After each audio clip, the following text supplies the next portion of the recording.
নমস্কার বন্ধুরা, রাতের খাবার তৈরি হয়ে গেছে। বানিয়েছি পরোটা, সাদা আলু চচ্চড়ি আর নিয়েছি আম। আলুটা ভালো করে কেটে ধুয়ে পরিষ্কার করে নিয়েছি একটা ছোট সাইজের টমেটোটা মাঝখান দিয়ে কেটে নিয়েছি। দিয়ে দেবো কড়াইয়ের মধ্যে সর্ষের তেল,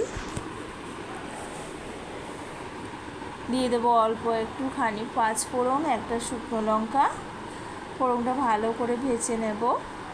দিয়ে দেবো কেটে ধুয়ে রাখা আলু, সঙ্গে টমেটোটাও দিয়ে দেব। ভালো করে নেড়ে চেড়ে নেব। দিয়ে দেব পরিমাণ মতো লবণ। এই তরকারিটা খেতে ভীষণ সুস্বাদু হয়, এতে মশলাও কম লাগে, খেতেও দারুণ হয়। চাপা দিয়ে দেব। কিছুক্ষণ পর চাপাটা খুলে দেখে নেব।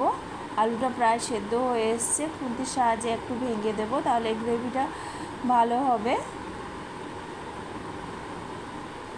এবার দিয়ে দেব পরিমাণ মতো জল।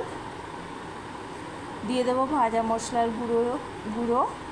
এখানে ধনে, জিরে, একটা শুকনো লঙ্কা ভালো করে শুকনো খোলায় ভেজে পেস্ট করে নিয়েছি। এটা আমার বাড়িতে সব সময়ই থাকে। ভাজা মশলা দিলে তরকারির স্বাদটা বেশ ভালোই লাগে। তৈরি হয়ে গেছে সাদা আলু চচ্চড়ি। নামিয়ে নেব। এখানে আটা ময়দা একসাথে মিশিয়ে পরোটা বানিয়ে নিয়েছি। আটা ময়দা একসাথে মিশিয়ে পরোটা বানালে পরোটাটা খেতে বেশ ভালো লাগে। কেটে নিয়েছি আম, নিয়ে নিয়েছি আলু চচ্চড়ি।